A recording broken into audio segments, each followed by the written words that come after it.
Magandang hapon po sa inyong lahat. Hello. Hi. Ano mang mayroon tayo ay mawawala sa atin. Naintindihan ninyo, mga bata? Kung ano ang mayroon tayo ay mawawala sa atin. Subalit, kung ano tayo ay mananatili magpakailanman. Amen ba yun? Ito ay totoo kapag tayo ay mamatay. Dahil kung tayo ay mamatay, kung ano man ang mayroon tayo, ay mawawala sa atin. Tama? Ay gaya ngayon, pag namatay tayo, kinikremate tayo. Eh wala ngang naiwan, abo na lang. Di ba? So talagang, kung anong mayroon tayo ay mawawala.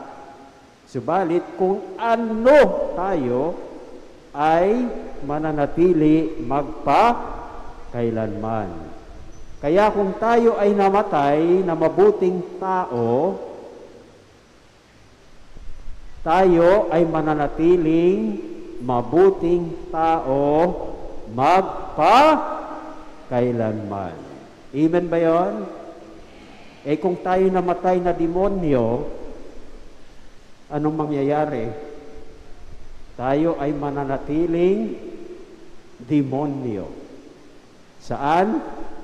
Sa impyerno. So kung mabuting tao tayo, ibig sabihin kapag namatay tayong mabuting tao, tayo ay magiging santo. At kung tayo naging santo, tayo ay mananatiling santo magpakailanman. At saan naman sila pupunta, yung mga santo? Sa langit. Ay talagang walang katapusan doon, di po ba? So, ganyan. Kung ano ang mayroon tayo, ay mawawala. Subalit kung ano tayo, ay mananatili magpakailanman. Ganyan din ang masasabi natin sa Diyos. Ang Diyos ay hindi natin masasabi na mayroong pag-ibig. Dahil kapag sinabi natin mayroong pag-ibig ang Diyos, ang pag-ibig ay mawawala sa Diyos. Nawawala bang pag-ibig sa Diyos? Nawawala? Hindi. Kaya siya ay tinatawag na ang Diyos ay pag-ibig. Dahil sa Kanya ang pag-ibig magpakailanman. Nasabi nga kanina doon sa ating sa Alleluia, no? Noon, ngayon, at magpakailanman. Pag-ibig ang Diyos. Ngayon, ano bang dakilang kapistahan ang ating ipinagdiriwang ngayon? So, dakilang kapistahan ng banal na Santatlo. So, kung ang Diyos ay, ibig sabihin nito na ang Diyos ay may tatlong persona. Sa aling pagbasa natin, narinig na binanggit ang tatlong persona ng Diyos. Saan? Sa Ebanghelyo. Very good. Dahil sinabi ni Lord, binyagan ninyo sila sa ngalan ng Ama, ng Anak, at ng Espiritu Santo. So yun ang tatlong persona ng Diyos. Iisa ang Diyos pero may tatlong persona. Ngayon, kung ang Diyos ay pag-ibig, nangangahulugan ba na yung tatlong persona ay pag-ibig din? Very good. So, ibig sabihin, ang Diyos Ama ay pag-ibig, ang Diyos Anak ay pag-ibig, ang Diyos Espiritu Santo ay pag-ibig. Kaya yan ang isa sa mga aral na naisip parating sa atin ng mga pagbasa ngayong dakilang kapistahan ng Santissima Trinidad. Una, ang Diyos Ama ay pag-ibig. Sa aling pagbasa natin ito natunghayan? Sa alin? Very good. Ang galing-galing ninyo, no? Nag-aral talaga kayo. Sa unang pagbasa, mula sa Deuteronomio. Very good. So, kanino ipinakita ng Diyos Ama ang kanyang pag-ibig? Sa mga Israelita, ipinakita ng Diyos Ama na siya ay pag-ibig sa mga Israelita noong sila ay nasa Ehipto. Okay? So ano bang ginawa ni Lord?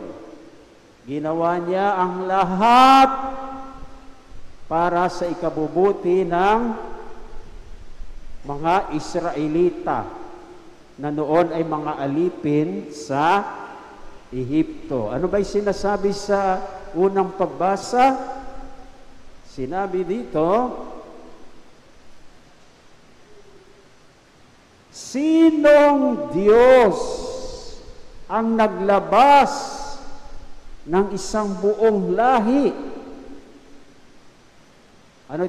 Sino itong buong lahi? Mga Israelita. Mula sa isang bansa upang maging kanya sa pamamagitan ng pakikipagsubukan ng kapangyarihan. Tingnan nyo, Diyos subukan sa kapangyarihan, ng kababalaghan, ng digmaan, at ng makapangyarihang gawa. So tingnan ninyo, ginawa ito lahat ng Diyos Ama para sa ikabubuti ng mga Israelita. So, sa pamamagitan ng paggawa ng lahat para sa ikabubuti ng mga Israelita, ipinakita ng Diyos na siya ay Diyos Ama, na siya ay pag-ibig. So, ganon din tayo maipakita natin ang pag-ibig kung gagawin din natin ang lahat para sa ikabubuti ng iba. Amen? Kung ginagawa rin ninyo yon, makikita rin ang pag-ibig sa inyo. Ikalawa, ang Diyos Anak ay pag-ibig. O sa alin namang pagbasa natin ito, na to. Very good. Sa mabuting balita ayon kay San Mateo. Kanino ipinakita ng Diyos Anak? Sino yung Diyos Anak? Si Jesus. Kanino niya ipinakita na siya ay pag-ibig?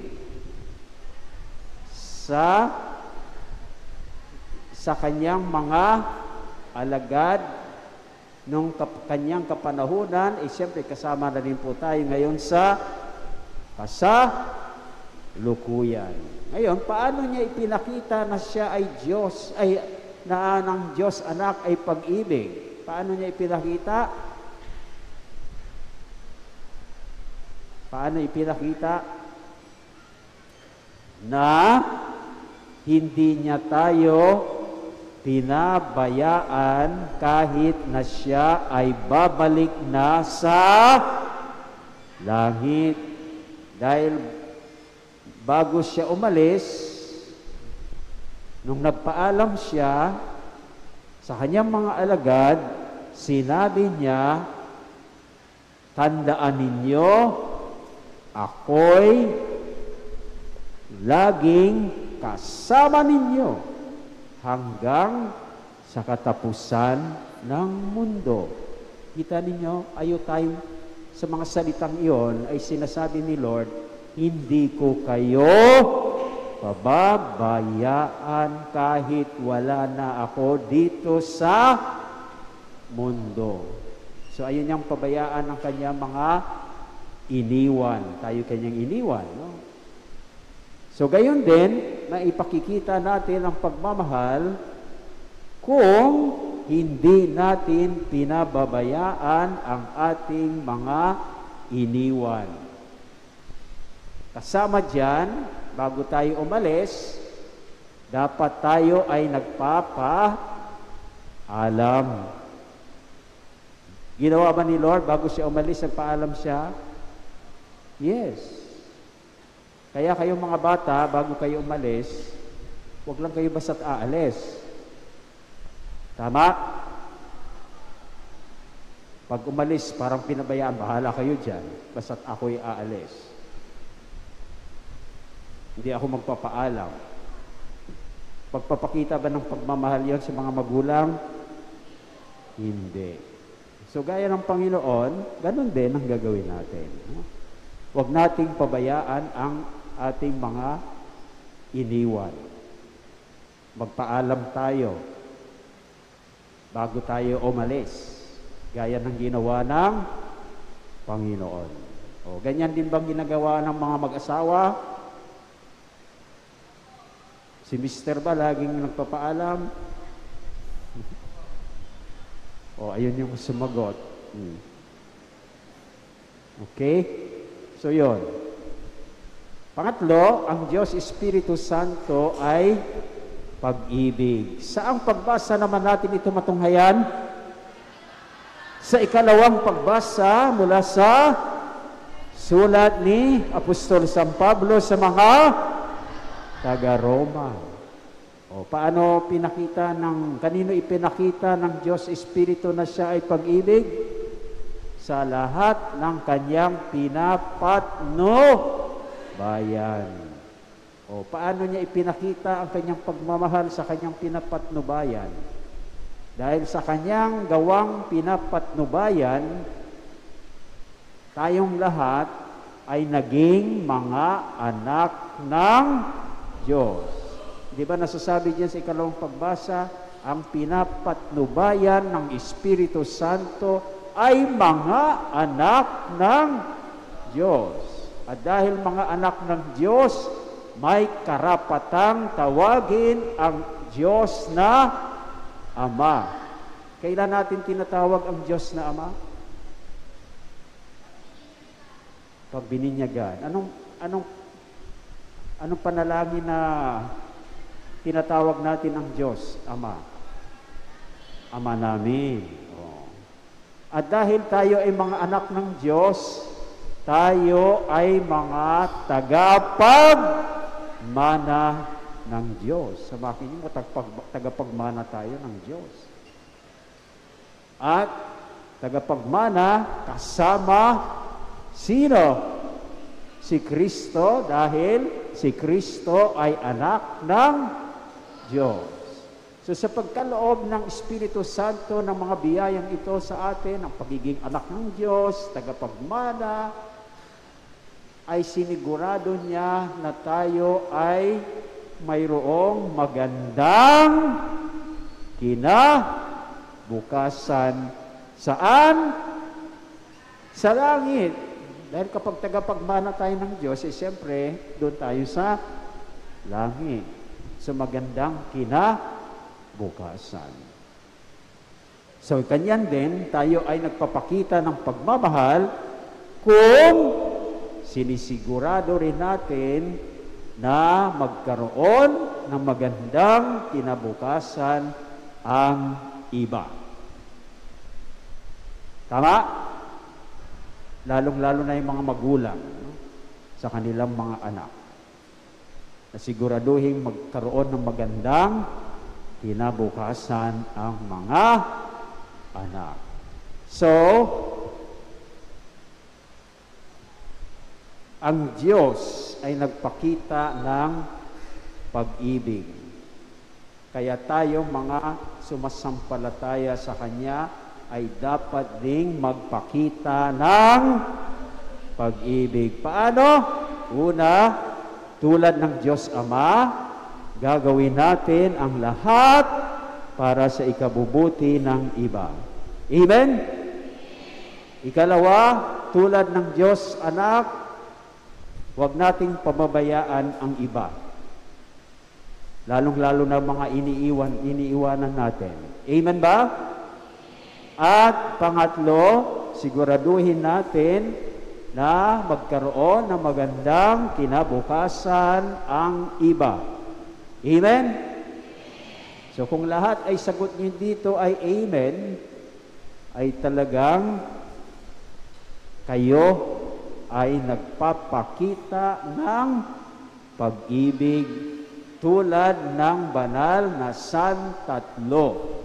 So ibig sabihin, buhay na buhay sa inyo ang banal na Santatlo, ang Santissima Trinidad. Amen?